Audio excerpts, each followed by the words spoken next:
Hey, good morning. Welcome to this session and this um, little kind of work. This theme that I've come along that I've titled "I Am Ready," and so I'm going to record it. So I'm going to keep everybody muted till the end. So maybe we'll ask to share then, because some of the stuff we might discuss might be a little bit more, might be kind of something you want to keep private or whatever. Because we're going to do some reflection and some discussion, maybe towards the latter part of this session. But this part's being recorded because I've had a lot of people say they couldn't make it because here it is in the middle of the day on a Saturday, where I am today, which I don't know where I'm at today. No, I'm in Atlanta actually. As we travel across the country, getting ready to go up, taking a week break, visiting some family, and anyway. So my theme today was really to focus on something that's come up in our trainings over and over and over the past, I guess, about 2 months. Is it happened kind of organically in the midst of a drum circle as I was leading that meditation. Something came out and I just said, "Are you ready?" And then I said, and nobody responded. And I said, "How about we create this mantra?" And everybody just say, "I am ready." And all of a sudden, everybody started chanting, "I am ready. I am ready." And we kept doing that over and over again. And it just got bigger and bigger and bigger. And it's like, it felt so powerful. You know, we talk a lot about repeating mantras or phrases over and over again and how powerful that can be. But to see it in action that way was just so moving, and it's become it's something that repeated almost in every training since then. And I can just see that after the first time, people are like, "I am ready." The second time, "I am ready," and at the third time, there's just such joy and just like, "Okay, I'm ready. I believe it." When we move into the question of what can we do to move ourselves into that place where we truly start to thrive, where we start letting go of all this stuff that we just carry around, all the boundaries and all the limitations and fears and doubts. This striving to be perfect before we're ready to begin is the opposite of what we should be doing, because if we wait until we're perfect, we might have missed that opportunity to truly thrive, because we spent so much time making sure we checked all those boxes and made sure everything looked perfect. What about all those opportunities we missed to thrive when we were in that midst of striving for perfection? So in this space of recognition that this is something that we're all dealing with, this sense of having these fears and these doubts and these limitations, leads me to this place to ask a question. And I just want you to think about this. What's keeping you from doing what you truly love? What's keeping you from being your best self? What's keeping you from being authentic? Really think about that. The question comes up, what's getting in our way of truly living a life that's filled with dreams and possibilities and opportunities? It's such an interesting space to be in when we start asking those questions. Um, we can actually start creating this list of the things that are getting in the way of holding us back. And that list sometimes isn't even real, because we have these things that we put in there, but maybe on that list, we're forgetting to put in the big one, fear. Most of the time when my clients are faced with that, when I say, "What are you afraid of? What are you afraid of? What's holding you back?" They aren't even aware of where that fear is, or that there is a fear there. And what so many people seem to be, to me, from my perspective, afraid of is success. And here's why. Because we've trained ourselves to live a life in the fight or flight phase, in survival mode. We know how to keep all these balls juggling in the air. We can claim ourselves to be so busy and great multitaskers. We know how to ponder all the what ifs, all these different scenarios. I can sit in this chair and think about the week ahead and think about all the things that might happen, all the things that could happen. We're experts at running this what if scenario in my mind. I can do that over and over again. Well, what if this happens? What if that happens? I do it all the time. Even in the midst of all this practice that I do, I'm sitting there just thinking about all the what ifs. What if this does? What if this person doesn't show up? What if this doesn't happen? But that type of fear is keeping me in this space. It's keeping in my mind this losing proposition of creating all these scenarios that probably aren't going to come true. We all like to plan and we all want to be prepared, and there's nothing wrong with that. But what if all that planning and all that preparing and all the overthinking is what's actually keeping us stuck? The fear of the what ifs. But you know what the answer to fear is? Courage. When we can find the courage to rise above, courage means that we can start showing up each and every day and ready. Our heart is always ready. When we move into that space of seeing that truth, we know that the heart is ready to thrive. And if we start listening to those messages, then we find ourselves on the right path, in the right space. But that's not easy. That takes practice because we trained ourselves to stay in this space. It's scary to move out of that head space and move into a heart space because, boy, all these decades of training to be up here. But in that place, we'd start to discover that anything is possible. When we start showing up in this space and acting from a heart space, all those what ifs turn into possibilities. Well, what if this does really happen? What can I do with that? How can I learn from that? How can it make me better? How can it show me this is the right path to be on? Another of the roadblocks that we tend to fall into when we're determining or trying to decide if we're ready is all of these excuses. Look, I hear excuses all day long. I hear excuses when I look at myself in the mirror. Sometimes it's like, I didn't sleep so well, so I should stay in bed before I begin my meditation practice. Or maybe I shouldn't do that thing because I'm not really ready. What I know is that excuses are born in the land of lack, scarcity. I don't have enough time. I don't have enough energy. I can't afford to do this thing. I'm not really ready because I didn't study enough, or I didn't practice enough, or I didn't do this stuff enough. Of believing that all the resources that I have within myself aren't there. There's a scarcity. This thinking that I don't know enough or haven't practiced enough comes from that sense of lack. That message that maybe we carry from our childhood that says we need to do all these things to be worthy of love or to be successful. But excuses are driven from that place of lack, and it just builds on the fear. And excuses are letting the roadblocks get in the way of being ready. So with those two things, fear and lack, being some of the biggest roadblocks we face in being ready, what if we shift that perspective? What if we shift our priorities? What if we truly shifted how we used our time so that we can create time for ourselves to let go, to be present? What if we shifted our spending habits to prioritize long-term success instead of momentary happiness or distraction? The biggest obstacle that I think we all have to living our life to its fullest, really, fear and excuses, is doubt. We doubt ourselves.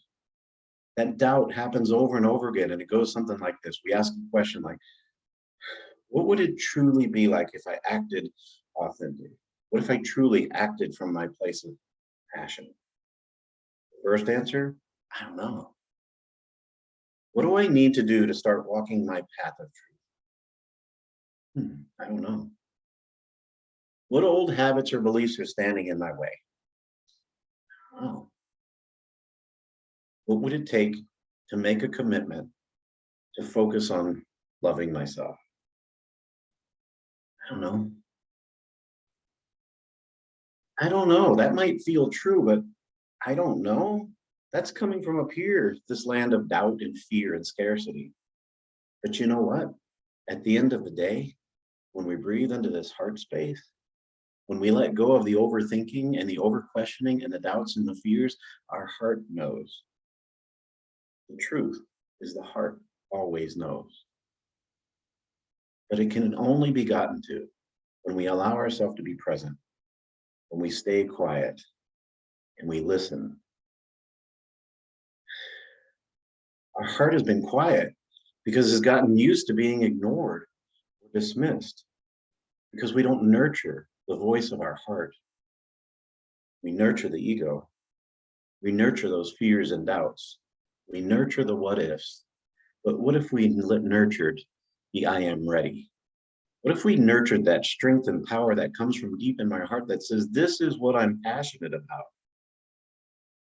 Because what I do know, it's easy for us to list all the things that are happening in our life that are keeping us from being our best. We can make excuses, we can point fingers, we can blame, so many things. It takes effort and intention to decide to cultivate clarity. It takes intention to focus on love and purpose and peace. It takes practice to focus on being content with the moment that we're in. And it takes work to live a life of purpose and truth. It takes work because to change a habit, we have to practice a new habit. Sometimes it's downright hard to choose to live from the heart when the mind keeps throwing things that we should fear at us. When the mind keeps showing us what we lack. When the mind keeps putting doubts away. So it's hard to come into that heart space. Life can seem overwhelming, but when we focus on that love, we can find the strength to walk through the fears and the doubts and the what ifs. We so often get stuck in that headspace, even though we know we should be living from here. The mind is so powerful. The mind is an amazing thing, but if we practice letting those doubts and fears and worries take over, then that's the part of our mind that's going to stay strong. Come into that heart space. And we're building this neural pathway, this connection between the heart and the mind, that maybe they come into balance. Maybe the mind isn't all controlling. Maybe they come into balance and find that. When we bring the mind and the heart together, we can truly thrive. So I'm going to ask, are you ready? Are you ready to start practice leaning into your heart more? Because that's something I'm ready to start doing. Something I've been doing, but I keep stumbling as the doubts and worries and fears come back, as the circumstances of life trip me up, as I get caught in the busyness. So are you ready to lean into that heart more?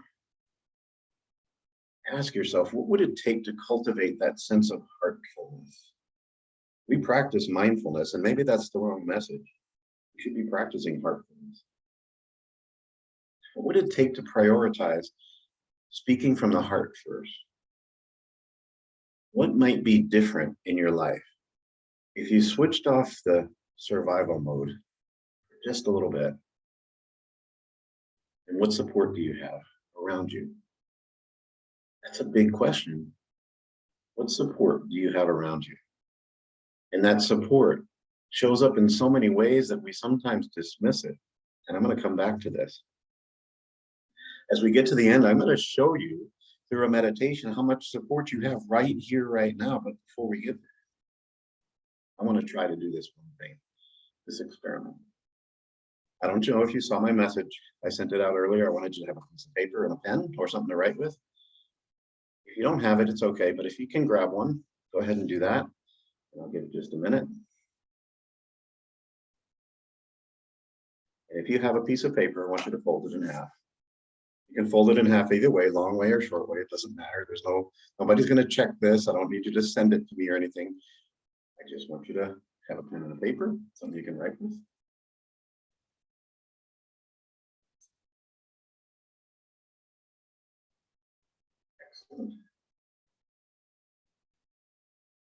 So as you have that pen and paper before you, I want to have you write on one side first.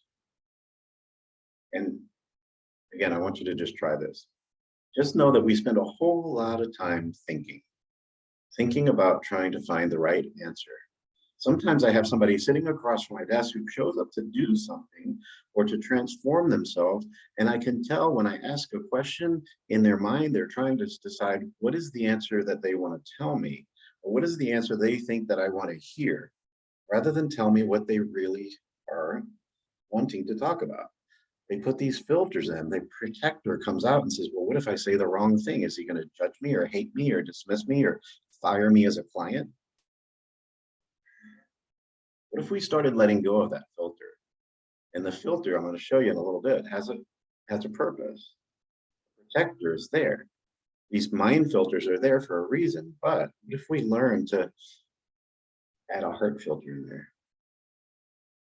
So I want to, on the one side of the paper, I want you to think about this.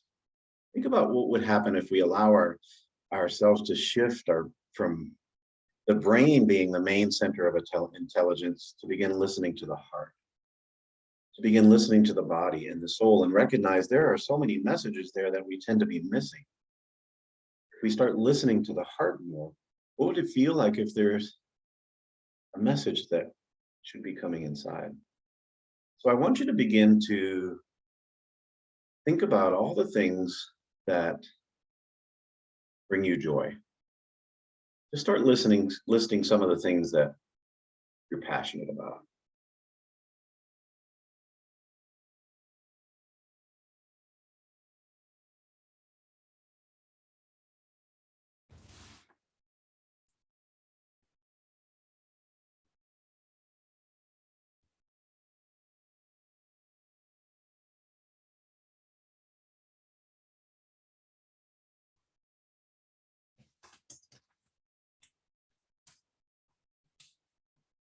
And you can continue to do that, but I think I just want to share that I have this hunch that we all know that the truth comes from our heart. But if we're like most people, we spend so much time stuck in that brain space. And again, our brain is powerful, but it's so full of magic. So then why am I only spending all my space up here? When we can focus on the magic of our heart and the magic of our gut instinct and the power of our intuition and all these things that are there. Focused, the aliveness of our body and our mind is every part of ourselves. The thing about tending to our aliveness is that we aren't going to find it sitting behind our desk, or we're not going to even find it reading our favorite book or listening to amazing podcast or coach's corner. We're going to find it when we start connecting to our heart, which brings me back to this practice, this thought, where we start thinking about all the things that we are passionate about, the things that we love, the things that we can define as success. Now, just read through that list if you've already done it. Read through that list of what you've written there. And don't read them out loud, just read them to yourself. They're your things. And then once you've done that, I want you to turn that piece of paper over.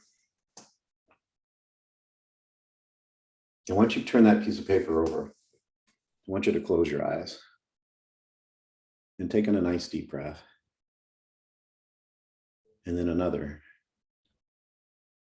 And then as you sit there feeling your body breathe, just think for a moment how that breath is flowing perfectly right now.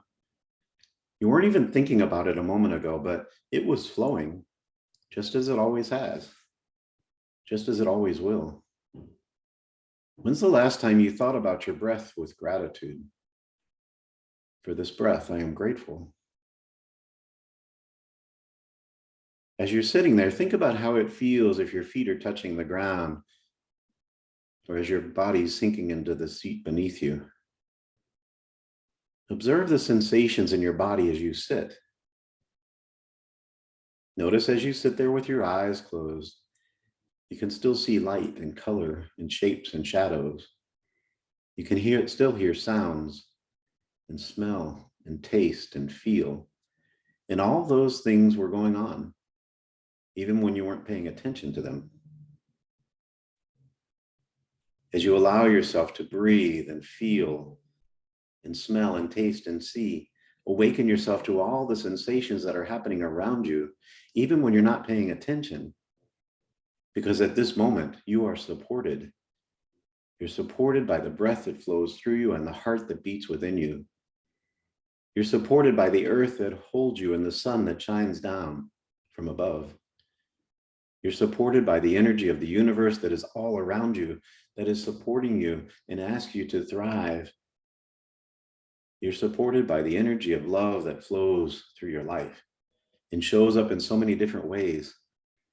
The expectation of love sometimes has too much pressure on it, but if we pull back and realize that there is love, there's love in all the people around to be of service to us. From the very moment when we were born, those doctors and nurses and all those people that were there doing their jobs to support you came from a place of love. The teachers, those who inspired us, our family and friends, all those who have moved through our lives in and out, the people who help us and support us, those who prepare or grow our food, those who bring that food to market and sell it, those who create these amazing recipes that help us enjoy simple things in life.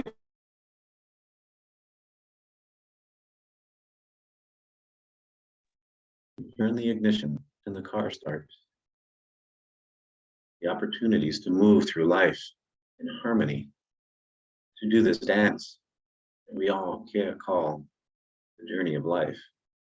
In every moment, we're supported.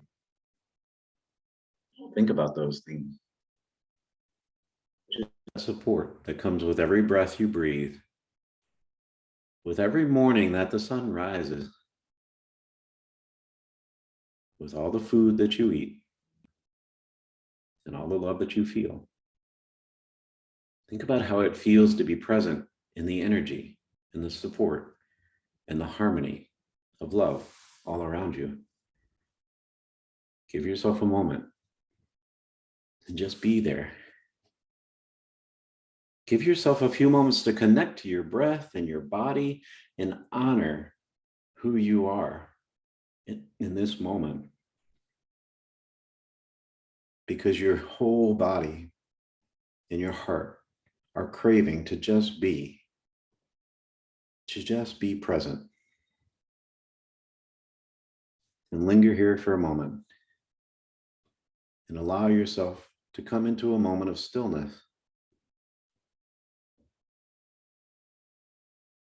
And then take in a nice deep breath and exhale out nice and slow. And as you open your eyes, come back to that piece of paper that has no writing on it and give yourself a moment. And I want you to ask what success feels like to you.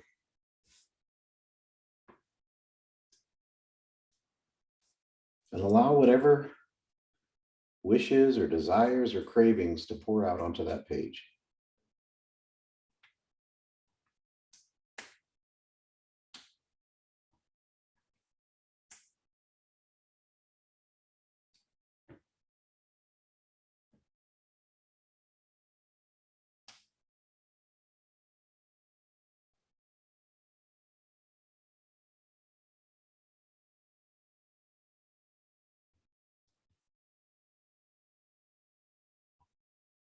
And whether you're still writing or not, perhaps you see a difference between what you wrote before and what you're writing now.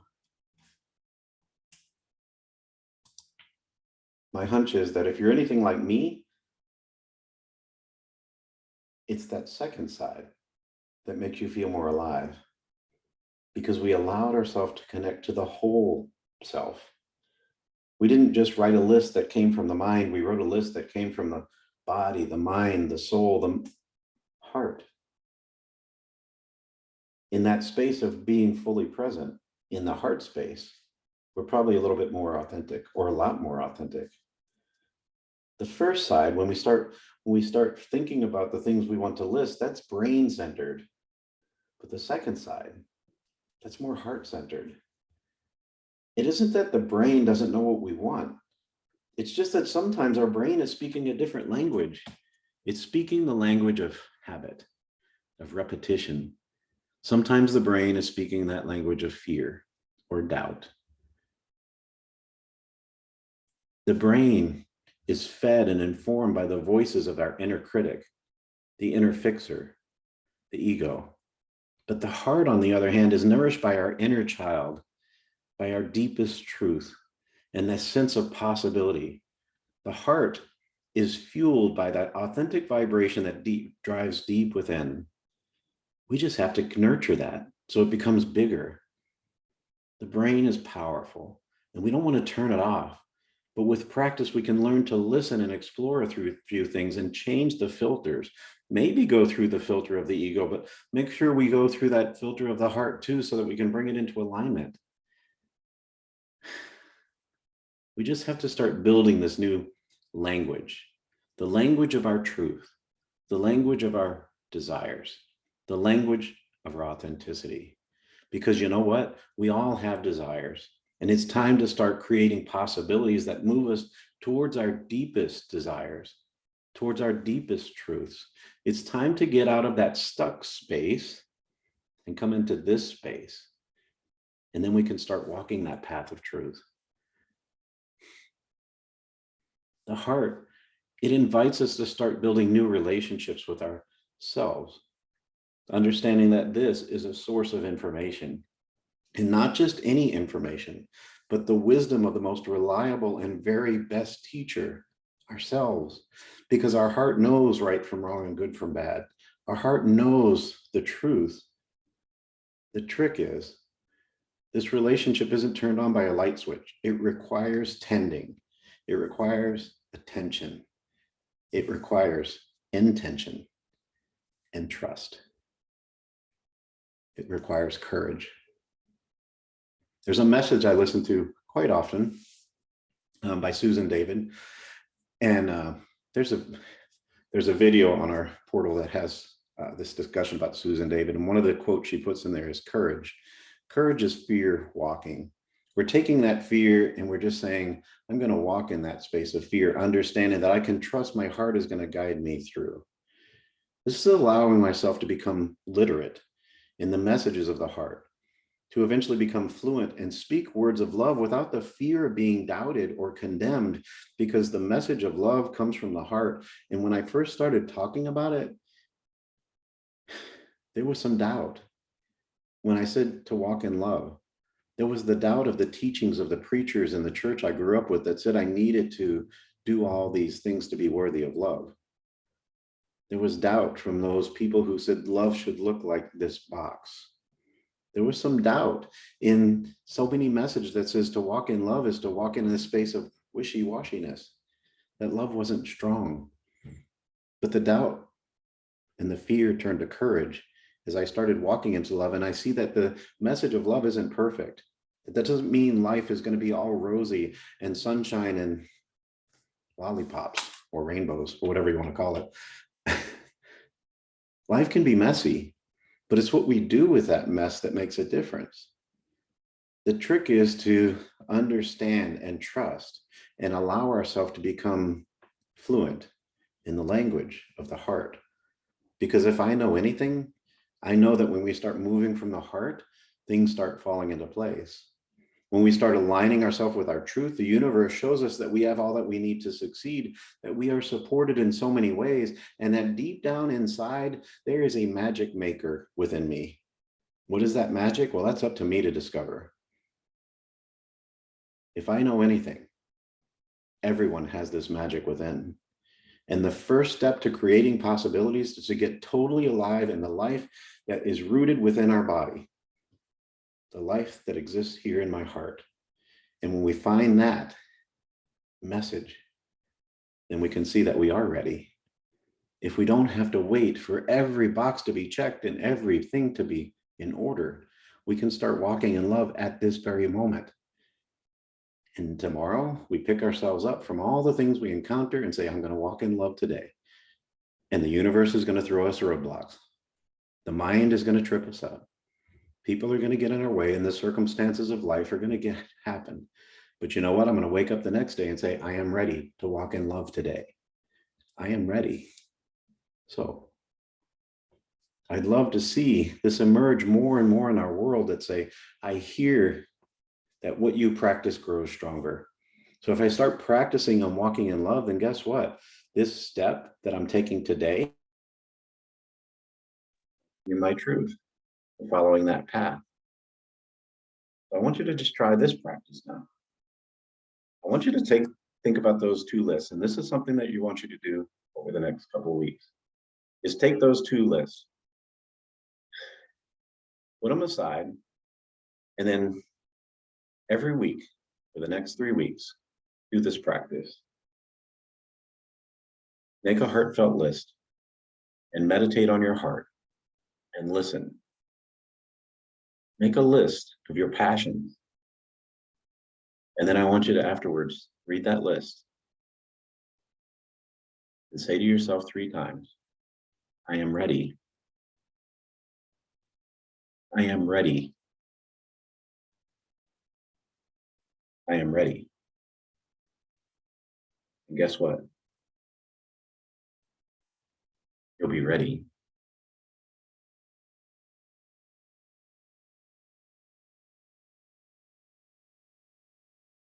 Are you ready?